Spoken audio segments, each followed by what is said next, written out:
governing through this pandemic has created challenges for everybody. Talk to me a little bit about how, because you've worked from home before where you were before, so that's not new to you. Talk to me about governing through the pandemic, and then I also want to hear about what are your kids doing as far as school where you are now. Are they in person? Is it virtual? What's the protocol? Because I remember you both had kids. I remember. Yeah. Yeah, we both got kids.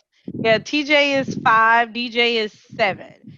So they actually go to school. Okay. Good. They didn't want to stay home anymore. When the pandemic first happened, yeah, they were home, but they got tired of being home. My son, he turned 7 in August, and he looked at me when I was like, "Okay, son, school is starting, but I think I can work and teach you at the same time. I think we can do this. We're a team." And he was like, "Mom, You although work you're," too many hours to teach me. he told me, he said, he's so nice. He said, "Although you're a superwoman, you're Wonder Woman, you work too many hours." I was like, "Huh?" He was like, "You miss some things that I need to get from school." I was like, "Yeah, you just want to be with your friends. You don't want to be with me." Right.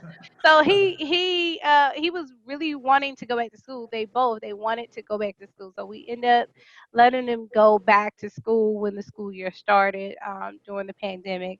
Just for us, we just been having to train them to keep on the mask and to Yeah. wear the face Yeah. shields, because that can become a little bit overwhelming and distracting to them. So that's really kind of hard for them, but that's something that we're adjusting to as a family. But as far as working from home in the pandemic, it's been an eye opener, because I have to say I feel like I'm more productive. I get more done. Yeah. They get to see me, I get to see them, and then I'm home and I'm still taking care of business. Good. So it's relaxing to be home. It's like it's not even in my intense moment. I'm like, it's okay. I'm home. I can't bring the negative energy into the house. Just breathe. So it's the that best of both worlds. Yeah, our kids are. We have a 15-year-old daughter and a 12-year-old son, and they had the same. My wife did the half virtual. She teaches at the university at OU, University of Oklahoma, and so she was handling their schooling at March last year when the pandemic hit, and their school did it virtually, Yeah.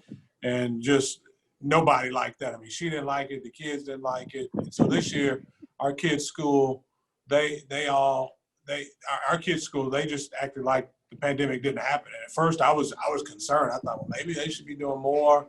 But the neighboring schools around us, they're using some type of metric where if the cases get to this number, then they go home. If they don't, so like they've been in school 1 week, then not in school, then in, and it's just been a nightmare. I mean, parents have been taking their kids out. So I think the model we have is working. My kids will tell me, so-and-so was sick today. They were diagnosed with COVID.